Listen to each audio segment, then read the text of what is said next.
Another property that is very important when it comes to CSS Grid is justify items.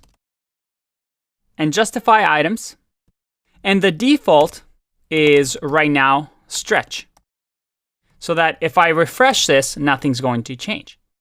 But if I do start and refresh, it aligns the contents in a grid item along what we call the row axis. So the row axis is each row. If I do end and I refresh, we see that they're now towards the end. But a better way to visualize this is to actually use our developer tools. So if I go to View, Developer, Developer Tools, and we select our grid, you see that by clicking on this pointy icon and hovering over it, in Google Chrome, we actually see our grid system. And if I scroll, you see that it actually stays in place. But you see that we now have our items at the end of our grid system. Our last item, which is 2FR, right over here, is justified to the end. Our second column is justified to the end, and we see a bit of a gap here. And that is because, remember, we have 1FR. And then the first item, because it's auto and the size is according to its content, doesn't really move. Whether we have end or start here, it's already within the maxed space of the grid system. And just like we have the axis around the row, if I change this to align items, and I save and refresh, this one's hard to see, so let's just do 5 or 300 pixels and refresh here. We see that align items is the exact opposite, where it's around a column axis. And we can use start end here to move those grid boxes around. But most of the time we want this filled and we don't want to move items around, so I don't really like using those two properties. So let's fix that to 1FR. If I refresh, all right, we have things back to normal. I'm going to close this. Now, the last thing I want to show you inside of this container is my preferred method of actually creating a grid layout in any website that I built. And what I usually like to do is something new that we haven't seen before.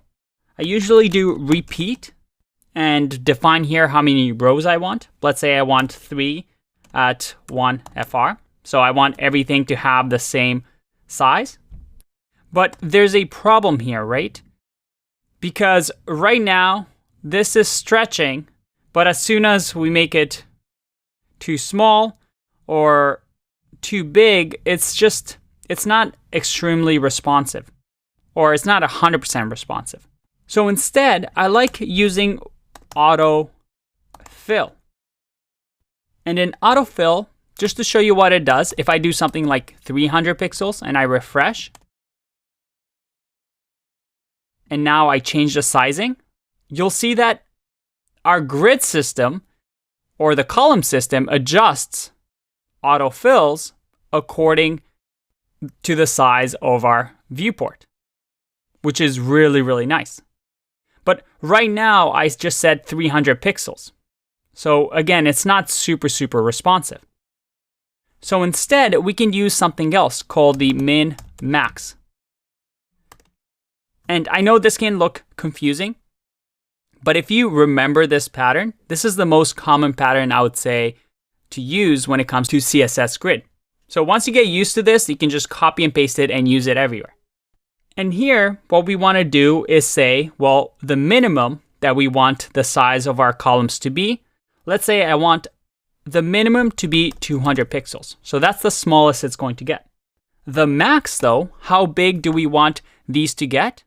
And this is a common thing. What do we want as the biggest? Well, just 1FR.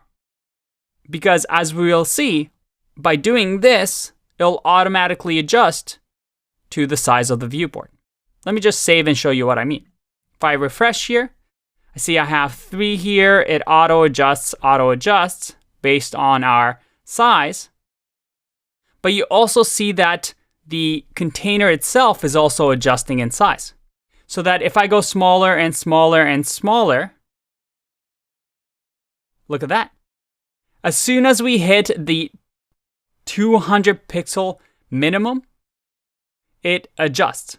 And because we set 1FR as the max, as soon as the viewport is really, really small and goes below 200 pixels, it's going to just take up one fraction. And in our case, it'll be the entire screen.